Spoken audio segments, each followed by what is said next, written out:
अथ बाणासुरकृतं शिवस्तोत्रम्। बाणासुर उवाच वन्दे सुराणां सारञ्च सुरेशं नीललोहितं योगीश्वरं योगबीजं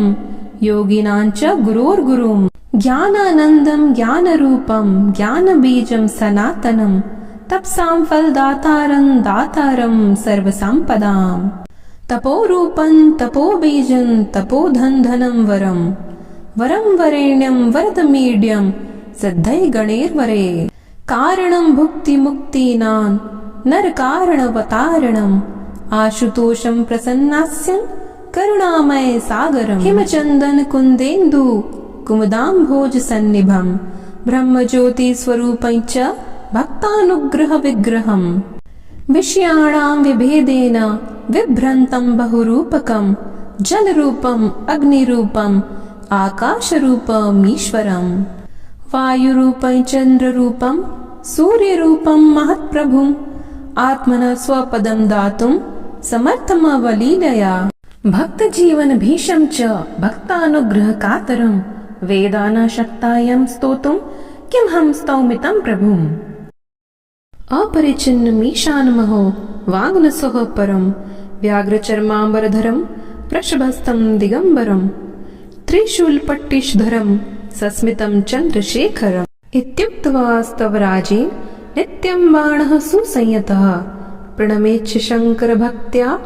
दुर्वासाश्च मुनीश्वरः इदं दत्तं वसिष्ठेन गन्धर्वाय पुरामुने कथितं च महास्तोत्रं शूलिनः परमाद्भुतम् इदं स्तोत्रं महापुण्यं पठेद्भक्त्या च यो नरः स्नानस्य सर्वतीर्थानां फलमाप्नोति निश्चितम् अपुत्रो लभते पुत्रं वर्षमेकं शृणोति यः संयतस्य हविष्यासि प्रणम्य शङ्करं गुरुम् गलत्कुष्ठी महाशूली वर्षमेकं शृणोति यः अवश्यं मुच्यते रोगाद्य सवाक्यमिति श्रुतम् कारागारे अपि बद्धो यो नैव प्राप्नोति निवृत्तिम् स्तोत्रं श्रुत्वा मासमेकं मुच्यते बन्धनात् ध्रुवम्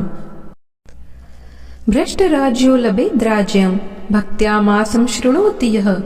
मासं श्रुत्वा संयतस्य लभेद्भ्रष्टधनो धनम् यक्षं ग्रस्तो वर्षमेकम् आस्तिको यः शृणोति चेत् निश्चितं मुच्यते रोगाच् शङ्करस्य प्रसादतः यः शृणोति सदा भक्त्या स्तवराजमिदं द्विज तस्यासाद्यं त्रिभुवने नास्ति किञ्चित् शौनक कदाचित् बन्धुविच्छेदो न भवेत् तस्य भारते अचलं परमेश्वर्यं लभते नात्र संशयः सुसंयतो अतिभक्त्या च मासमेकं शृणोति यः अभार्यो लभते भार्यं सुविनीतां सतीं वराम् महामूर्खश्च दुर्मेधो मासमेकं शृणोति यः बुद्धिं विद्यां च लभते गुरूपदेशमात्रतः कर्मदुःखी दरिद्रस्य मासं भक्त्या शृणोति यः ध्रुवं वित्तं भवेत् तस्य शङ्करस्य प्रसादतः इहलोके सुखं भुक्त्वा कृत्वा कीर्तिं सुदुर्लभां नानाप्रकारधर्मं च यात्यन्ते शङ्करालयम् पार्श्वप्रवरो भूत्वा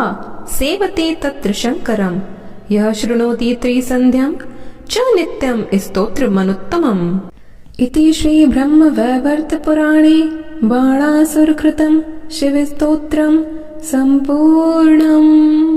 बाणासुर द्वारा की गई भगवान शिव की स्तुति के पाठ का फल। इस स्तुति का भक्तिभाव से पाठ करने पर सभी तीर्थों में स्नान का फल मिलता है।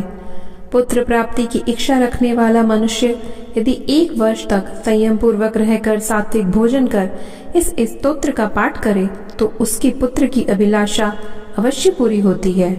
कोढ़, टीबी या पेट का रोग होने पर 1 वर्ष तक इस स्तोत्र का पाठ करने से मनुष्य इन रोगों से मुक्त हो जाता है। जो मनुष्य किसी भी प्रकार कैद में रहकर अशांत हो वह यदि 1 माह तक इस स्तोत्र का पाठ करे तो हर प्रकार का बंधन मुक्त हो जाता है। जिसका धन ऐश्वर्य छिन गया हो, निर्धन हो, यदि वह इस स्तोत्र का 1 मास तक पाठ करे तो उसे निश्चय ही धन और ऐश्वर्य की प्राप्ति हो जाती है। इस स्तोत्र का पाठ करने से मनुष्य को अपने बंधु बांधवों के वियोग का दुख नहीं होता है। सुंदर व सुलक्षणा पत्नी की प्राप्ति के लिए इस स्तोत्र का 1 मास तक भक्ति भाव से पाठ करना चाहिए। मूर्ख और दुर्बुद्धि मनुष्य अगर इस स्तोत्र का नित्य पाठ करे तो उसे बुद्धि और विद्या की प्राप्ति हो जाती है। भगवान शंकर की भक्ति भाव से पूजा कर इस स्तोत्र का पाठ करने से मनुष्य के लिए संसार में कुछ भी असाध्य नहीं रह जाता। वह दुर्लभ कीर्ति प्राप्त करता है। अनेक प्रकार के धर्म कर्म कर वह संसार में सुख भोग कर अंत में भगवान शंकर के धाम को जाता है और वहां शिव पार्षद बनकर भगवान शिव की सेवा करता है।